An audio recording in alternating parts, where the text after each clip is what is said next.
കോതമംഗലം നഗരസഭയിലേക്കും ത്രിതല പഞ്ചായത്തുകളിലേക്കും വിജയിച്ച ജനപ്രതിനിധികൾക്ക് കോതമംഗലം ചെറിയ പള്ളിയിൽ സ്വീകരണം നൽകി. പ്രദേശവാസികളും വൈദികരും അടക്കം നിരവധി പേർ പങ്കെടുത്തു. കോതമംഗലം മാർത്തോമ ചെറിയ പള്ളിയുടെയും മതമൈത്രി സംരക്ഷണ സമിതിയുടെയും നേതൃത്വത്തിലായിരുന്നു സ്വീകരണം. മാർത്തോമ ചെറിയ പള്ളിയുടെ ഓഡിറ്റോറിയത്തിൽ നടന്ന സ്വീകരണ പരിപാടികൾ MP അഡ്വക്കേറ്റ് ഡീൻ കുര്യാക്കോസ് ഉദ്ഘാടനം ചെയ്തു. നിയമസഭകളിലേക്കാണെങ്കിലും തദ്ദേശ ഭരണ സ്ഥാപനങ്ങളിലേക്കാണെങ്കിലും അത് വ്യവസ്ഥാപിതമാണ്. അപ്പോൾ ആ നിലയിൽ ജനങ്ങളുടെ അവകാശാധികാരങ്ങൾ ഊട്ടിയുറപ്പിക്കുന്നതിന് വേണ്ടി ഏറ്റവും അടിസ്ഥാനമേകുന്ന തരത്തിലാണ് ഈ ഭരണക്രമങ്ങളെ സ്വായത്തമാക്കിയിട്ടുള്ളത്.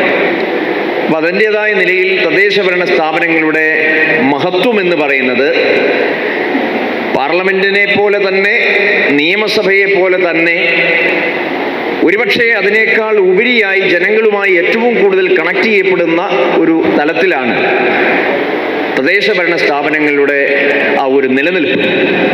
അപ്പോൾ സ്വാഭാവികമായും ജനങ്ങൾ ഏറ്റവും കൂടുതൽ ബന്ധപ്പെടുന്നത് തദ്ദേശ ഭരണ സ്ഥാപനങ്ങളെയാണ്.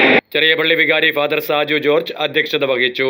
ജനപ്രതിനിധികളെ MLA ആന്റണി ജോൺ അനുമോദിച്ചു. ഇപ്പോൾ ജനപ്രതിനിധികൾ എന്നുള്ള നിലയിൽ ഇവിടെ പുതിയതായി തിരഞ്ഞെടുക്കപ്പെട്ടു വന്നവരാണ്.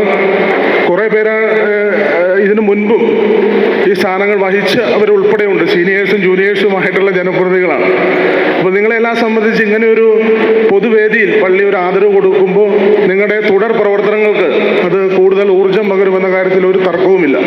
ഞാൻ മറ്റൊരു കാര്യങ്ങളിലേക്കൊന്നും കിടക്കുന്നില്ല. ഇവിടെ നമുക്കറിയാം, തെരഞ്ഞെടുപ്പ് വേളയിൽ ഉണ്ടായിട്ടുള്ള രാഷ്ട്രീയ ഭിന്നതകളൊക്കെ മാറ്റിവെച്ചുകൊണ്ടാണ് ഇനി അങ്ങോട്ട് നാടിന് വേണ്ടിയിട്ടാണ് നമ്മൾ നിലകൊള്ളാൻ പോകുന്നത്. ഇപ്പോൾ ഇവിടെ തദ്ദേശ സ്വയംഭരണ സ്ഥാപനങ്ങളുടെ പ്രാധാന്യത്തെ സംബന്ധിച്ച് MP സൂചിപ്പിക്കുകയുണ്ടായി. മതമൈത്രി പ്രസിഡന്റ് AG ജോർജ്, ട്രസ്റ്റിമാരായ Binoy Mannancheri, PI Yakob, MBMM secretary Saleem Cheriyan എന്നിവർ സംസാരിച്ചു. News desk Media 60 Kothamangalam.